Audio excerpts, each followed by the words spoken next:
Hello everyone and welcome back to my channel Law After College. In today's video we will be discussing about state judiciary. हमने अपनी last class में union judiciary के बारे में deal किया था, जितने भी इंपॉर्टेंट आर्टिकल्स थे सब कवर कर लिए थे. अब स्टेट जुडिशरी में बेसिकली आपके हाई कोर्ट्स आ जाते हैं, उनके बारे जो भी इंपॉर्टेंट आर्टिकल है वो इस वीडियो में देख लेंगे. सारे आर्टिकल्स आपको करने की जरूरत नहीं है आपके क्लैट पीजी एग्जाम के लिए. जो भी सिलेक्टेड आर्टिकल्स है जो कि इंपॉर्टेंट है वो हम इस वीडियो में देख लेंगे. उसके बाद आपका स्टेट जुडिशरी कंप्लीट हो जाएगा. सबसे पहले तो चैप्टर 5 के अंदर हमको हाई कोर्ट्स के बारे में मिलता है. High courts in the states के बारे में चैप्टर 5 जो है वो बात करता है कॉन्स्टिट्यूशन ऑफ इंडिया का. सबसे इंपॉर्टेंट आर्टिकल जो सबसे बेसिक और फाउंडेशनल आर्टिकल है वो है आर्टिकल 214, जो कि बेसिक सबसे पहली बात करता है कि there shall be high court of each state. उसके बाद आर्टिकल 215 बात करता है कि हाई कोर्ट क्या होगा, कोर्ट ऑफ रिकॉर्ड होगा. Every high court shall be a court of record and shall have all the powers of such court including the power to punish for contempt of itself. जो मैंने अपनी पिछली video पढ़ाई थी जिसके अंदर मैंने सुप्रीम कोर्ट के बारे में बात की थी, उसके अंदर आई डिस्कस्ड कि कोर्ट जो कोर्ट ऑफ रिकॉर्ड है या कंटेम्प्ट है वो सब क्या चीज़ें होती है. आप वो वीडियो भी रेफर कर लेना, मैं नीचे डिस्क्रिप्शन में लिंक दे दूँगी, उससे आपको समझ में आ जाएगा. बेसिकली जब हम सुप्रीम कोर्ट के बारे में पढ़ते हैं तो आर्टिकल 129 इस चीज़ की बात करता है, आप ये याद रख लेना, है ना. और हाई कोर्ट्स के मैटर में आर्टिकल 215 इसकी बात करते हैं. उसके बाद आर्टिकल 216 बोलता है constitution of high courts. So what does it says that every high court shall consist of a chief justice and such other judges as the president may from time to time deem it necessary to appoint. ठीक है, basically हर state के अंदर there will be one chief justice and such other जजेस, और कितने जजेस होंगे वो कौन डिस्क्राइब करेगा, वो प्रेसिडेंट विल डिसाइड. ओके, इसके बाद एक और आर्टिकल याद रख लो, वो है आर्टिकल 231, जो कि ये कहता है कि कभी भी अगर ऐसा हो तो पार्लियामेंट बाय लॉ क्या कर सकती है, एक कॉमन हाई कोर्ट बना सकती है. 2 या 2 से ज़्यादा स्टेट्स के लिए कॉमन हाई कोर्ट बना सकती है. आप मुझे कमेंट सेक्शन में बताना कि कौन सी ऐसी स्टेट्स हैं जो जिनको क्लब करके उनके लिए एक हाई कोर्ट बनाया गया है. ठीक है, उसके बाद मूविंग फॉरवर्ड अब बात कर लेते हैं आर्टिकल 217 की, जो कि बात करता है appointment of high court of जजेस की. इसके अंदर बेसिक पॉइंटर्स मैंने यहाँ लिख दिए हैं, बस इनको याद कर लो.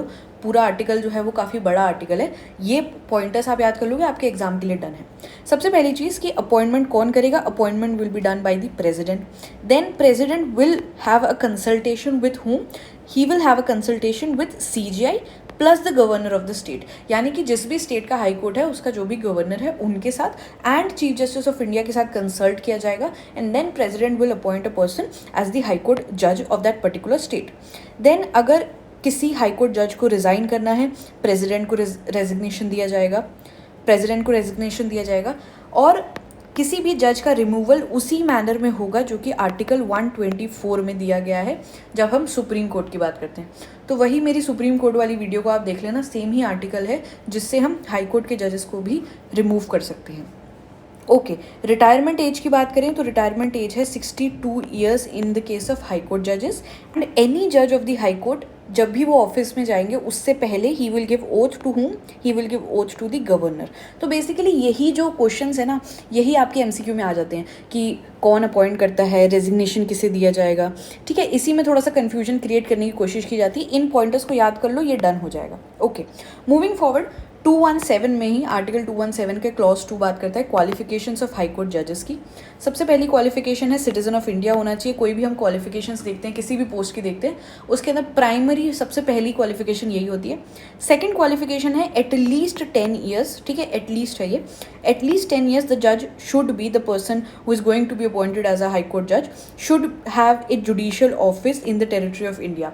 यानी कि वो किसी भी टेरिटरी ऑफ इंडिया के अंदर, किसी भी कोर्ट के अंदर एटलीस्ट 10 साल एक जुडिशियल ऑफिसर रहे हों. एंड थर्डली या तो मिनिमम 10 साल एडवोकेट रहे हों किसी हाई कोर्ट के. डिस्ट्रिक्ट कोर्ट यहाँ पे काउंट नहीं होता है, हाई कोर्ट के अगर वो 10 साल तक एडवोकेट रहेंगे then that person is eligible to be appointed as a high court जज. मूविंग फॉरवर्ड 2 पावर्स की बात कर लेते हैं हाई कोर्ट की. सबसे पहली पावर है आर्टिकल 226 के अंदर, जो कि हम जानते हैं पावर टू इशू रिट्स है. इसे हम कॉम्प्लीमेंट्री आर्टिकल कहते हैं. आर्टिकल 32 हमारा सुप्रीम कोर्ट का होता है एंड आर्टिकल 226 जो है वो हमारा हाई कोर्ट का होता है. ठीक है, आर्टिकल 32 को जब हमने डिस्कस किया था हमने ये समझा था कि कितने प्रकार की रिट्स होती हैं. So basically we have 5 types of writs. सबसे पहली होती है habeas corpus, second is mandamus, third is prohibition, fourth is certiorari and the fifth one is quo warranto.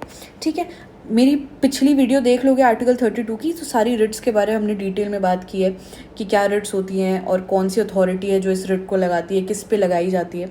ठीक है, तो वो वीडियो से सारे आपके डाउट्स जो है वो क्लियर हो जाएंगे। एक चीज़ और याद रखो कि हम आर्टिकल 226 को एक वाइडर आर्टिकल कहते हैं। वो इसलिए है क्योंकि आर्टिकल 32 सिर्फ और सिर्फ फंडामेंटल राइट्स पर लगता है, वेरएस आर्टिकल 226 फंडामेंटल राइट्स के लिए भी इन्वोक किया जा सकता है और लीगल राइट यानी कि जो कॉन्स्टिट्यूशन में हमें अदर राइट्स दिए हैं उनके लिए भी इन्वोक किया जा सकता है। And that is why we say कि जो हाई कोर्ट का जो आर्टिकल 226 का रिट जुरिस्डिक्शन है उसकी एक वाइडर स्कोप है।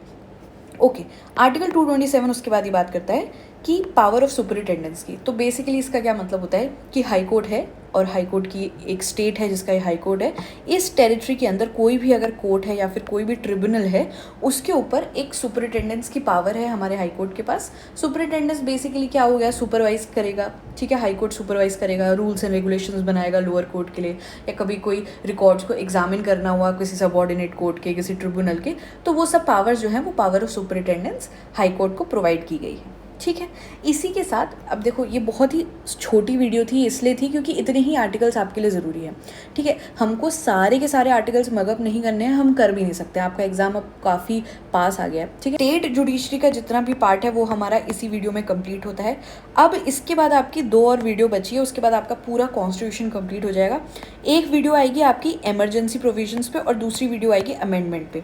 यही आपके लिए एग्जाम के लिए जो भी बचा है वो इंपॉर्टेंट इसमें कवर हो जाएगा एंड इसके बाद कॉन्स्टिट्यूशन सीरीज आपकी कंप्लीट हो जाएगी। आई होप आपको आज की वीडियो जो है वो यूज़फुल लगी होगी, जो भी इन्फॉर्मेशन मैंने दी है आपको वो यूज़फुल लगी होगी।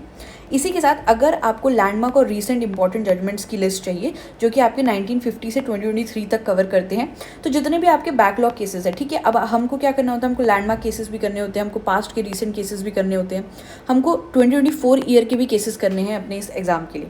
तो हम 2024 के तो कर लेते हैं, लेकिन पीछे का इतना बड़ा बैकलॉग है उसे हम कैसे कवर करें।